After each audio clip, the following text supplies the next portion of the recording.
Hello, I'm Paul Pindell with F5 Networks and the Outreach Committee of the Open Programmable Infrastructure project.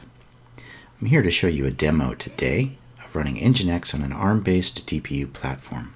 This proof of concept, we're trying to test out the goals of the OPI project, and we're going to be using this demonstration infrastructure setup to do so. We've got a traffic source. We have the OPI services in the light gray box here, SZTP, and other services needed. We have a DPU running in a host. We've got several of them. We'll be showcasing those.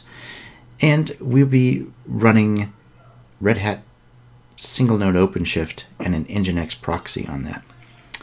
Here is the GitHub project for the OPI project itself. We're going to go to the SZTP repository itself. And we're going to look at the Docker Compose file. This is what we use to configure the environment. And you can see here this Docker Compose file has a redirector, DHCP client. It has an nmap, it has a client, it has an agent, it has all of these different pieces and parts necessary to run the SZTP server in a Docker environment on a separate host connected to our management subnet. What we're going to do now is you're going to see, I'm going to log in. I've got this host. This is the host where we're running the SZTP server. And we're going to change into the SZTP directory. And what I'm going to do first is show you what's here.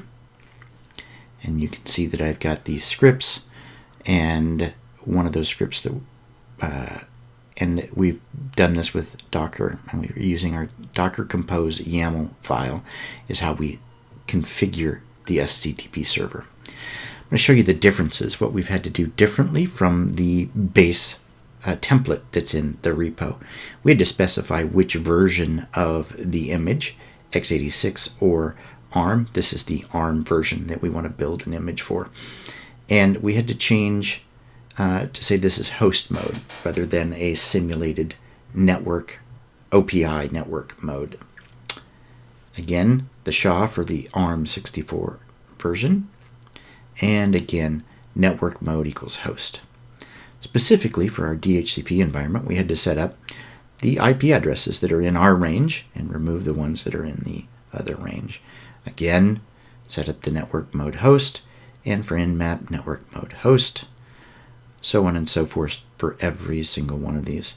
In the web version, we had to specify, instead of my boot image, which is the default, we created, and you're seeing here for a Bluefield device, we created a discovery image that will run single node OpenShift.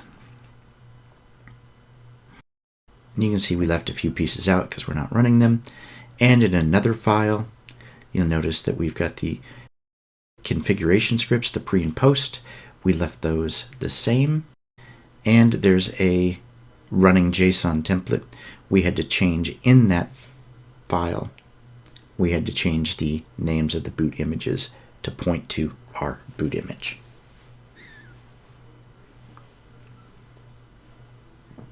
When we did that, we had to, in order to verify the image, instead of using the default, we had to process the hash value. So separately, we calculated the hash value and copied that into our YAML file here. And one more place that we had to put the boot image information.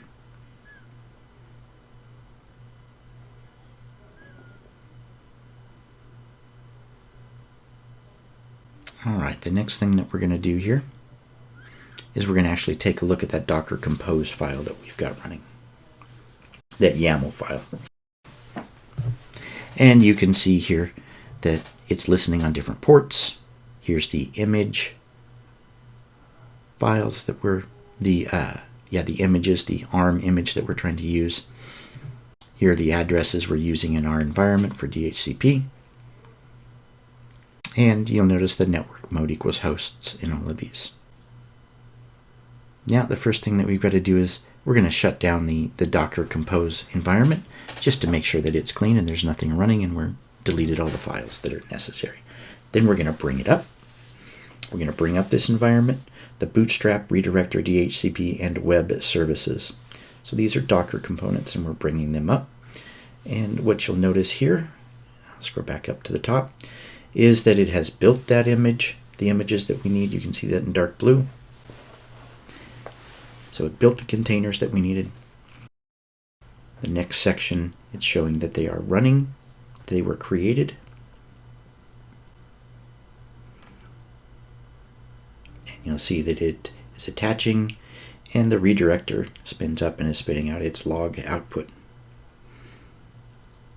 And it actually comes online. The Bootstrap server does the same thing, and it starts coming online. So does the DHCP server. You'll notice here that we've got options. Another option that we have to add is option 143 to point out where the redirector is. And you'll see here, here's our subnet ranges that we're using. And you'll see that this is right about here. You'll see that it actually starts listening on ports. And if we scroll to the bottom, the DHCP service, hey, look, it's actually a couple of things out there have reached out and are trying to get a DHCP address right now. And you'll notice this DPU BMC, that is the BMC on a Bluefield 3 device right now. That's one of the interfaces. And you'll notice I'm going to try and log into that device here in just a minute.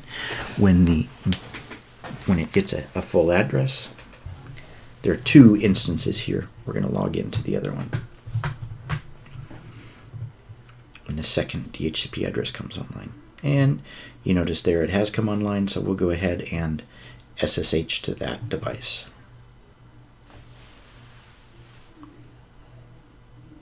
Oops, bad password, fat fingers, and we're in.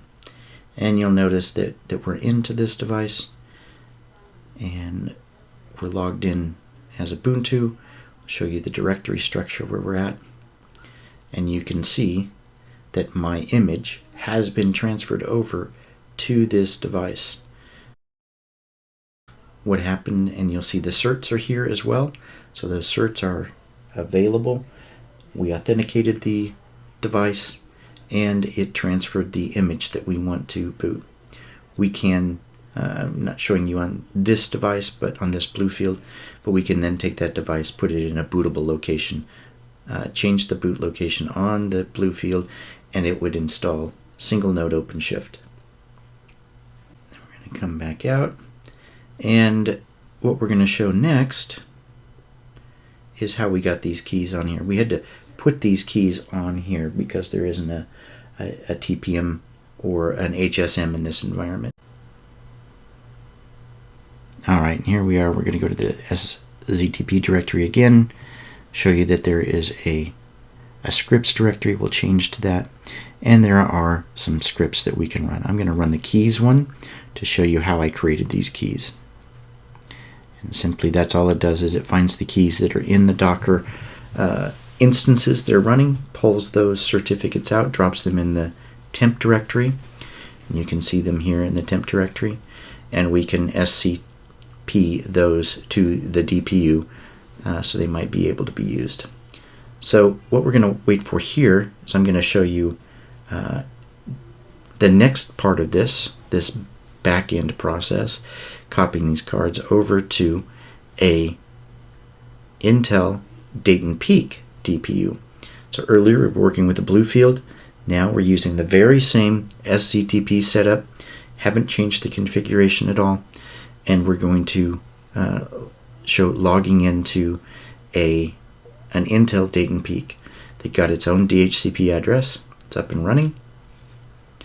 And what we're going to show next is us changing into that SZTP directory, scripts directory, creating the certificates again.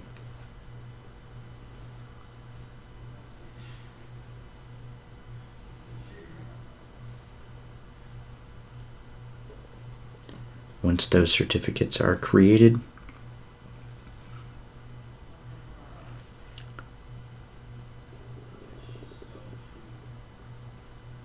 you'll see that they're in the temp directory.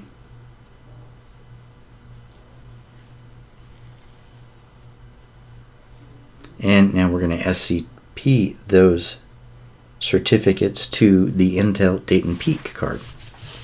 The Intel Date and Peak card, we can't use the /temp directory because it is cleared on reboots. So we're going to move it to a work scripts directory that is not deleted on reboots. So we copy those to that location. Boom. And they're transferred. They were not transferred because sudo. Okay, sudo. Hey, now they're all transferred. Got those transferred over to, and what I want to show you is, this is demonstration. What I want to show you next is what you've seen, and then we'll go on to the next part of the demonstration. So, reminder, here's the infrastructure that we've got. Traffic generator, OPI services, bare metal host with a DPU in it, and a VM server that's hosting web servers. You can see what you've seen so far is we configured the ZTP server, and we've shown on the NVIDIA Bluefield 3, booting it, it gets a DHCP address, the secure authentication, and it uploads a new OS image. On the Date and Peak, what we showed was, yes, DHCP, you SSH to the card, and then we SCP'd the configured PIM certs. What you didn't see on either of these cards is some demo magic. We don't have DNS set up yet in this environment, so we were using Etsy hosts. I set that up individually on the cards, and the manual configuration of the SZTP agent. That is something that's a bit of code that we're working on right now within the OPI project. And then the upload of the new OS image to the Date and Peak.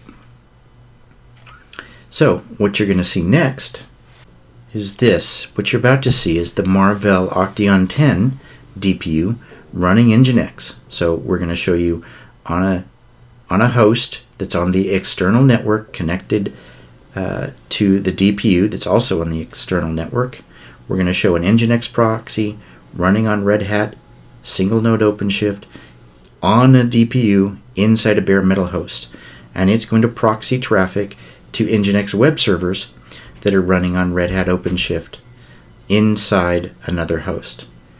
We're in a lab environment, so we're going to KVM into one of the hosts. This is the client host where the browser will be running. We log into it. We launch a browser. We show the barest of demos here. We're going to test this demo. We go to the front end, or the VIP that is on the NGINX box, and you can see web server A, web server B. So we're load balancing through the DPU to web servers located on another host. If you'd like to come join us and participate in OPI, the OPI project, you can click on those QR codes. Thank you so much for watching our demo, and have a great day.